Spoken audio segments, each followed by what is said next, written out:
This video program was produced to accompany our book, Preschool in Three Cultures. This videotape and book are the fruits of a collaborative research effort by David Wu, a Taiwanese cultural anthropologist, Dana Davidson, an American early childhood specialist, and myself, Joseph Tobin, a human development specialist with anthropological fieldwork experience in Japan. Video is at the center of the method used for this study. All of the footage you'll see in this program originally was shot for research purposes. We taped a typical day in a typical preschool in each of the three countries. We then returned to these schools and showed the footage to children, teachers, administrators, and parents. As the teachers watched themselves on our tapes, they gave us their reactions and explanations. In this videotape, we'll pass these explanations on to you. A word of caution. Clearly, one preschool cannot represent the preschools of a nation. One teacher cannot represent a nation's teachers. Masako Fukui's explanation of why she chose not to discipline a misbehaving child should be viewed not as the Japanese approach to classroom management, but rather as a Japanese approach. To get a sense of ideological, social class, and regional variations in preschools within each culture, we showed our tapes to audiences in several cities in each country. For example, we showed our tape of a day at Komatsudani, a Kyoto preschool, to preschool educators and parents in 6 other Japanese cities, and recorded their reactions. To stimulate intercultural dialogue, we showed the footage from each country to audiences in the other 2 countries. For example, we showed our St. Timothy tape to preschool staff and parents in cities across China and Japan, as well as the United States. We used these outsiders' judgments of each other's preschools to highlight cultural differences. For example, a Chinese teacher's criticism of her Japanese counterpart's failure, in her eyes, to discipline a misbehaving child has something important to reveal about Chinese values. In this video program, we include a few examples of outsiders' judgments. You'll find a much fuller discussion of cultural differences in our book. Another word of caution. All the footage in this program was shot for research purposes and consequently is not of broadcast quality. We worked without additional lights, shooting with a lightweight video camera, taking care to be as unobtrusive as possible.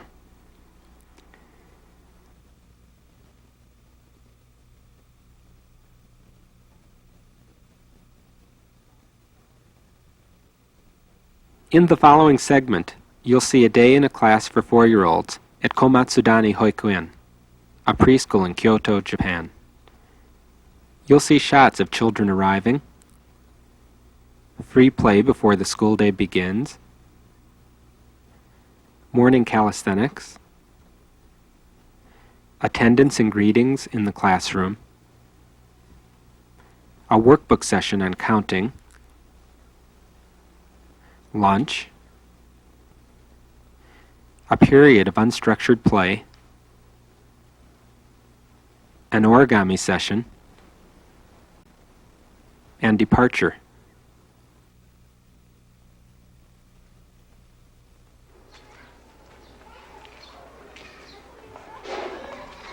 Komatsudani's doors open at 7 a.m., and soon after children begin to arrive, most coming on foot with parents or grandparents. Here, a 4-year-old girl and her mother arrive at school. They are greeted by the 2 teachers standing in the threshold of the genkan, or entrance hall.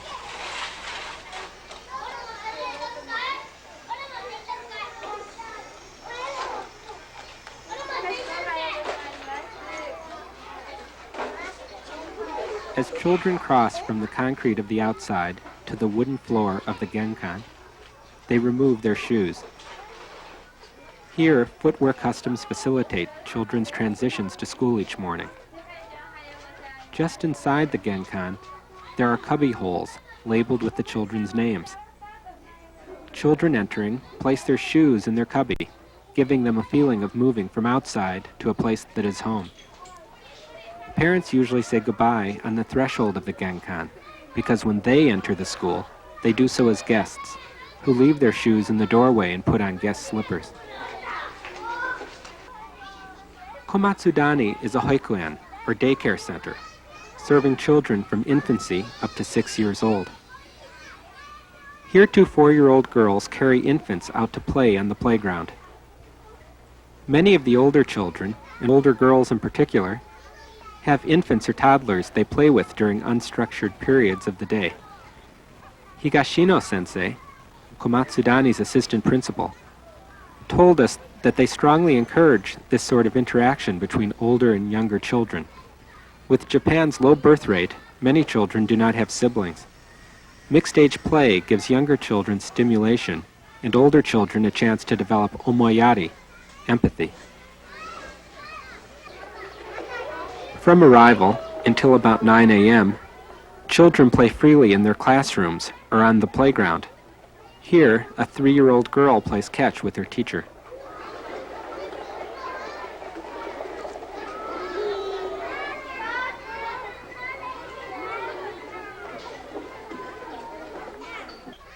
Yoshizawa-sensei, who is Komatsudani Temple's head priest, as well as Komatsudani Preschool's principal, plays junken, paper, rock, scissors, with some of the older boys.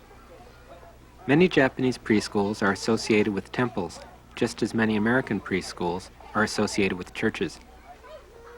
There is relatively little Buddhist influence in the curriculum, which is set largely by Koseisho, the National Ministry of Health and Welfare.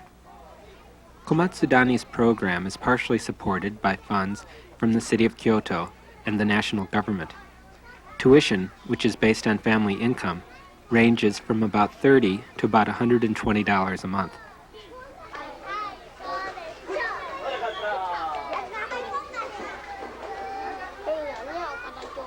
It's almost 9 a.m., time to clean up.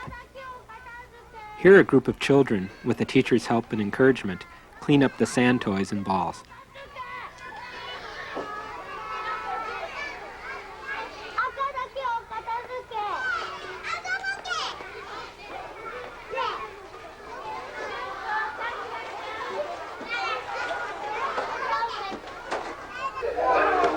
At 9 a.m. at Komatsudani, the children form a large circle for Taiso, morning calisthenics. Taiso can be seen every morning in schools, companies, and neighborhoods all over Japan. Principal Yoshizawa explained that Taiso functions not only to get everyone's blood moving, but more importantly, to give children and staff a feeling at the beginning of each day of oneness.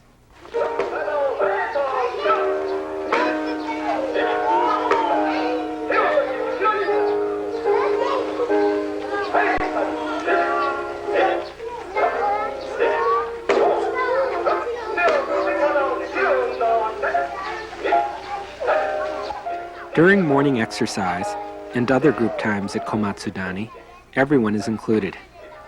These toddlers have been placed in the middle of the circle, where they participate to the best of their ability.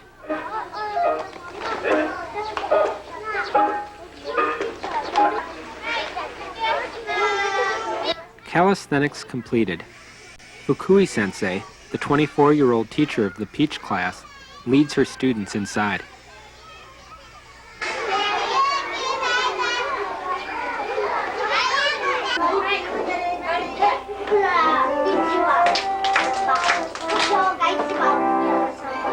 While the teacher of the next-door class plays the organ, Fukui-sensei leads her 28 students in clapping and singing.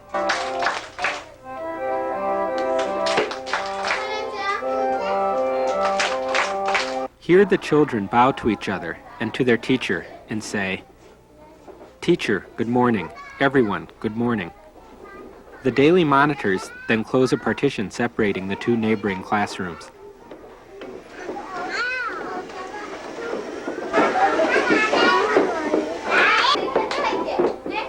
Here, Fukui-sensei helps one of the daily monitors count how many children are present, to a familiar tune.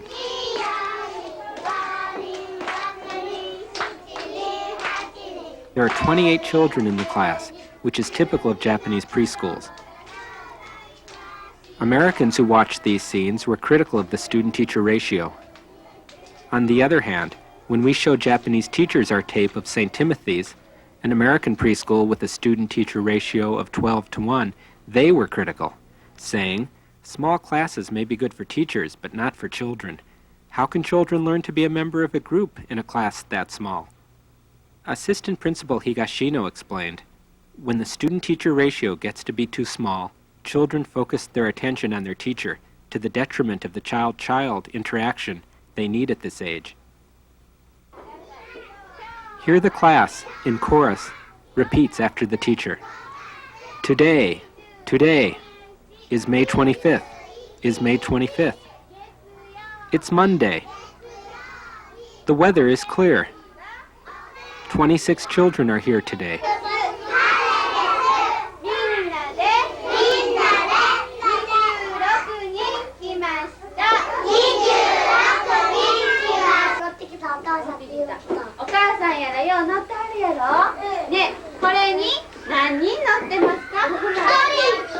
At Komatsudani, there is only one 20-minute academic activity each day. Here, Fukui-sensei explains the day's lesson, which is on counting. How many rabbits are riding in the car in the picture? 4, that's right. Color in 1 box for each using a blue craypa. Contrary to American expectations, there is relatively little explicit academic instruction in most Japanese preschools. Most Japanese children can read by age 6, but there is little explicit teaching of reading in preschools. As Higashino explained to us, most children are taught to read by their mothers. The little girl on the left is having trouble understanding the concept, so her teacher will come over and give some quick individual help.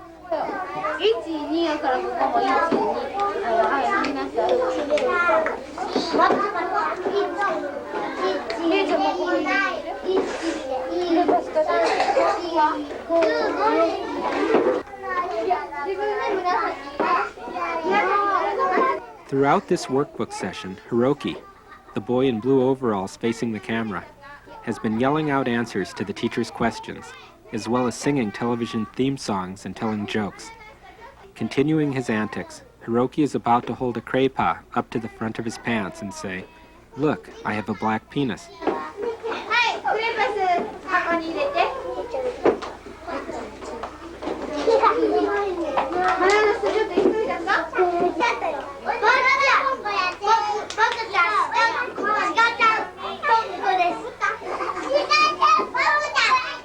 We are now 20 minutes into the workbook session, and many of the children are growing restless. Hiroki's singing and joke-telling is drawing more and more attention away from the exercise, but Fukui-sensei does nothing to stop him, and instead just pushes ahead. Throughout the day, we were struck by Hiroki's quickness in answering questions, his ability to remember complex song lyrics, and his quick wit. We wondered if Hiroki were gifted, which might lead to boredom and a tendency toward rambunctious behavior. When we asked the staff of Komatsudani if Hiroki was gifted, they at first did not understand what we meant. After we explained the concept, Fukui responded, "No, I would say Hiroki is about average in intelligence." Higashino added, "If he is so smart, how come he doesn't understand how to behave better?" In general, Japanese preschool teachers and administrators are staunchly egalitarian and reluctant to speak of inborn differences in children's ability.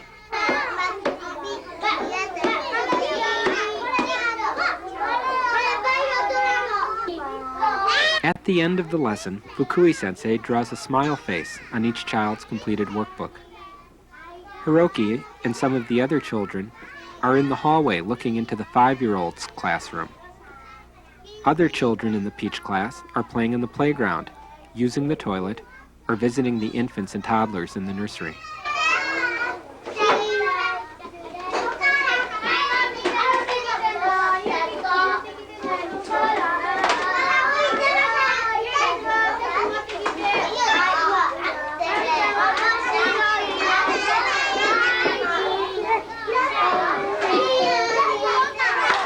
It is now 11:30, lunchtime.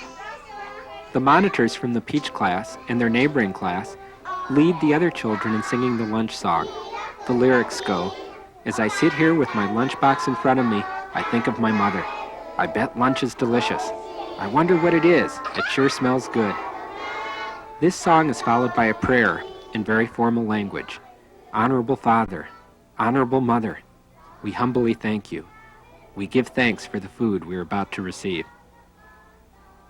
Throughout the day at Komatsudani, periods of free play, where children speak informal, rough, even vulgar Japanese, are interspersed with shorter periods of teacher-led recitation of polite, formal language, giving the children a chance to learn to move easily back and forth across formal and informal social contexts.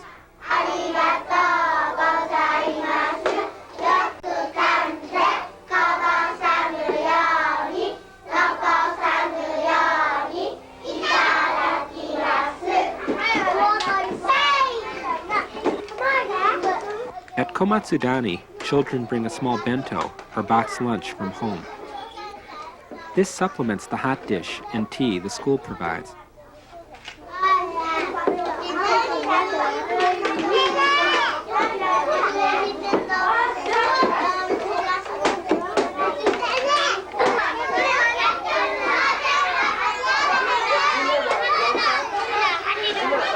During lunch, Fukui-sensei each day sits with a different group of children. While the children eat, they talk loudly and freely. Lunchtime at Komatsudani lasts for about 1 hour. When children finish eating, they are allowed to play freely throughout the school.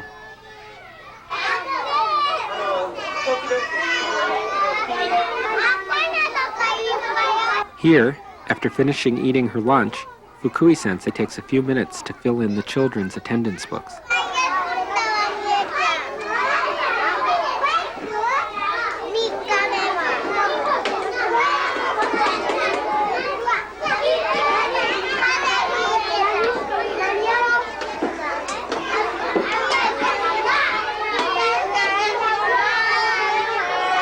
Here, the little boy in the yellow shirt, Satoshi, is unhappy because Hiroki has hit him. Satoshi will touch Hiroki with his paper ninja throwing star. Hiroki will step on Satoshi's wrist. As Satoshi starts once more to cry, Midori appears and leads Satoshi away.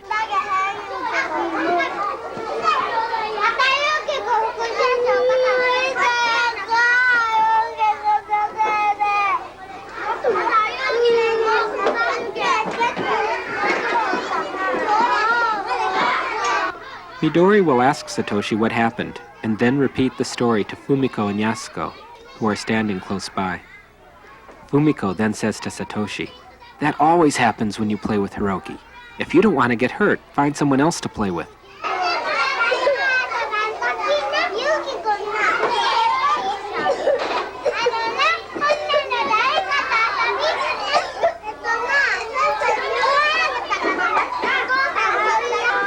A few moments later, the teacher is sweeping up inside.